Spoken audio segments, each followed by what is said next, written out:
ஆதி துணை ஆதியே துணை ஆதியை அறிய குருவே துணை.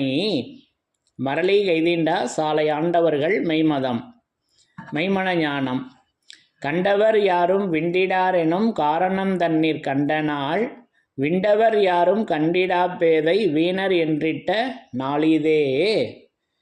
எல்லோருக்கும் நமஸ்காரம். இவ்விரிபுவன வேதமாமறைகளின் அதிகாரண செழுங்கலை கருவூலத்து ஆண்டவர்கள் திருவாயுரை விரிப்பு.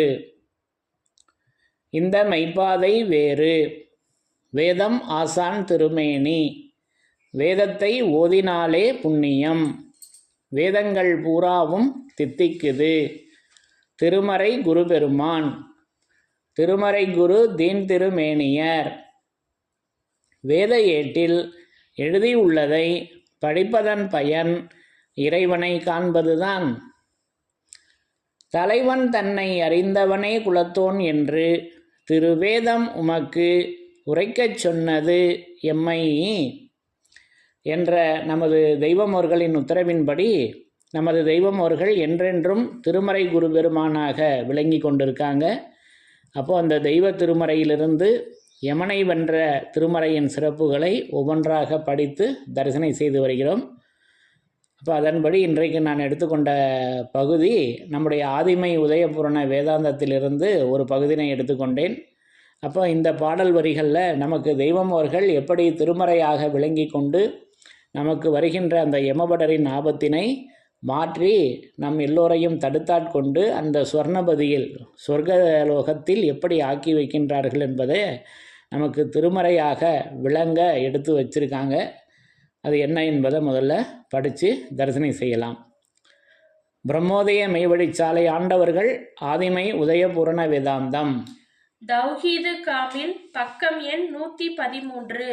சாதிகளின் கர்த்தாவே எங்கள் பரம்பரையாய் யமனை மயக்கும் மைக்கான் எங்கள் குலப்புலமை எல்லாம் தெரிவலமை எங்கும் எங்கட்கு துணை யானூரி யானன்மை என்று இறைவன் திருவாய் மலர்ந்து அருளி உள்ளார்கள். சாதிகளின் கர்த்தாவே.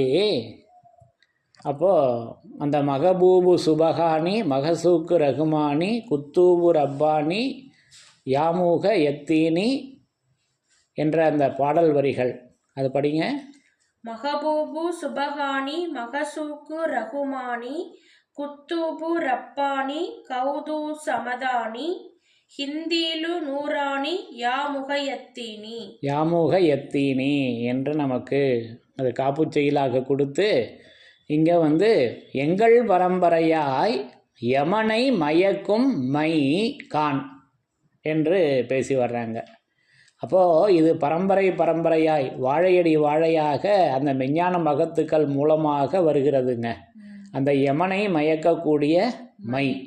யமனை மயக்கக்கூடியது எப்படி இருக்குதுன்னா மையாக இருக்குதுங்க. அது எங்கள் பரம்பரையாய் யமனை மயக்கும் மை கான்.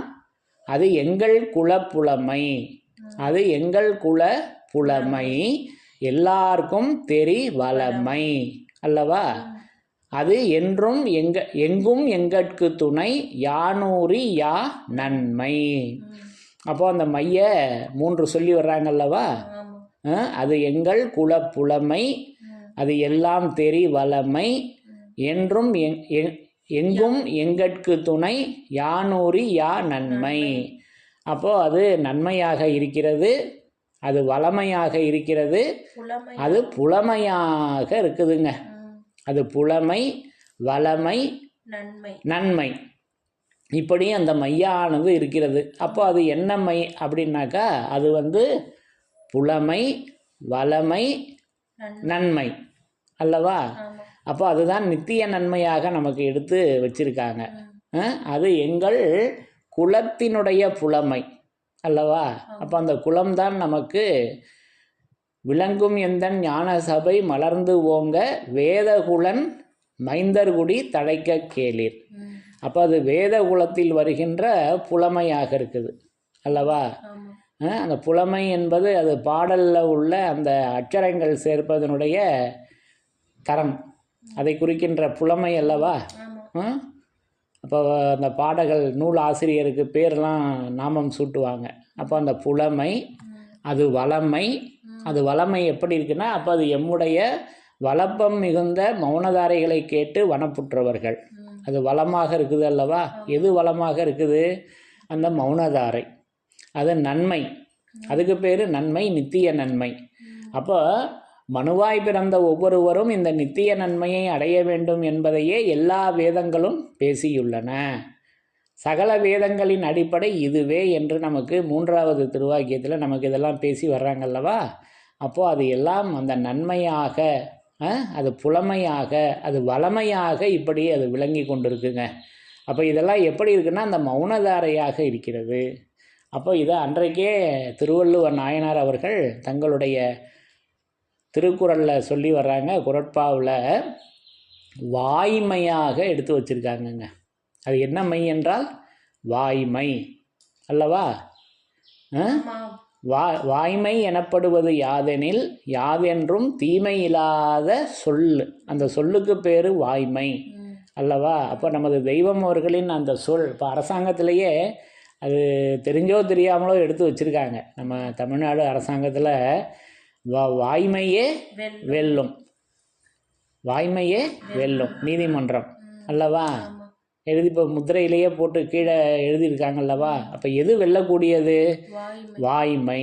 அப்போ அந்த வாய்மை தான், அது ஆண்டவர்கள் வாய்மை. அப்போ அந்த வாய்மை தான் ஆண்டவர்கள், அதுதானே வெல்லுது. ஆண்டவர்களுடைய அந்த வாய்மை தான் அந்த யமநிலையில் வெல்லக்கூடியதாக நமக்கு தருகின்ற மையாக அதை நமக்கு எடுத்து வச்சுருக்காங்க. அது வளமை, அது புலமை, அது நன்மை. இப்படி அந்த மையை அது வாய்மையாக நான் தரிசனை செய்கிறேன். அப்போ அந்த ஆண்டவர்கள் வாய்மைக்குள் ஆகிவிடுவது ஒன்றுதான் உன் வேலை. அப்போ அந்த வாய்மைக்குள்ள ஆகிவிடணுமே. அப்போ அந்த வாய்மையை நமக்கு வேதமாக அல்லவா வச்சுருக்காங்க. அது தீமை இல்லாத சொல்லாச்சே. அப்போ அது நன்மை தருகின்ற சொல் அல்லவா? எல்லோருக்குமே நன்மை தருகின்ற சொல். ஆனால் நம்முடைய பேச்சு, என்னுடைய பேச்சு ஒருத்தருக்கு நன்மை தரும், இன்னொருத்தருக்கு கண்டிப்பாக தீமை தான் தரும். ஆனால் நமது தெய்வமோர்களின் பேச்சு, இறைவனுடைய பேச்சு எல்லோருக்கும், அகில மனுக்குலம் எல்லோருக்கும் நன்மை தருகின்ற சொல்லாக அந்த வாய்மை விளங்கி கொண்டிருக்கிறது. அப்போது அந்த வாய்மை, அப்போ எங்கள் பரம்பரையாய் யமனை மயக்குவது அந்த மையாக இருக்குதுங்க. அந்த வாய்மையை நமக்கு இப்படி அது வளமையாக, அது புலமையாக, அது நன்மையாக நமக்கு இந்த பாடல்கள் வரிகளில் எடுத்து நமக்கு தந்து அந்த யமனை மயக்குகின்ற அந்த வாய்மையாக, இந்த மூன்றும் சேர்ந்தது அது வாய்மையாக விளங்கி கொண்டிருக்கிறது. ஆகவே அந்த வாய்மையே யமனிடத்தில் வென்றிருக்கிறது என்பதை நான் இந்த பாடல் வரிகளின் மூலமாக நான் விளங்கி கொண்டேன் என்று கூறி, யமனை வென்ற திருமறையின் சிறப்புகள் தொடரும். தலைவன் தன்னை அறிந்தவனே குலத்தோன் என்று திருவேதம் உமக்கு உரைக்கச் சொன்னது எம்மை. யமனை வென்ற திருமறையின் சிறப்புகள் தொடரும். எல்லோருக்கும் நமஸ்காரம்.